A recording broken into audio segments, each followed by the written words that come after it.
So in this Pages tutorial video, I am going to be showing you guys how to insert a 2D chart here inside of a document on the Pages application. So the first thing you have to do is open up the Pages application in either a new document or a current document, it doesn't really matter. Once you're done, I'll just go ahead and just type in the words 2D chart right here at the top so that you guys know what I'm talking about right here. My apologies there. Now, if you want to add a 2D chart, it's super simple. Go to the top, press on chart right here, then go to where it says 2D. So if you're selected on 3D or interactive, it will be highlighted blue. Press on where it says 2D right here. Now, what you can actually do now is view a whole bunch of different 2D charts. So here's the green charts. Here is the different orange and red charts, purple, pink, gray and black.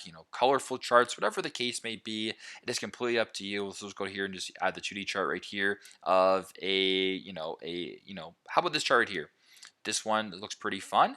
Now you can edit the chart data if you want here. It's just right here. You can change the color as well if you want.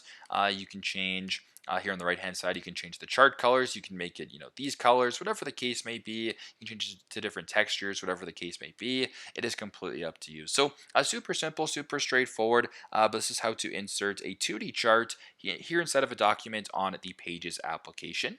Thanks again for watching, and I hope this video helps.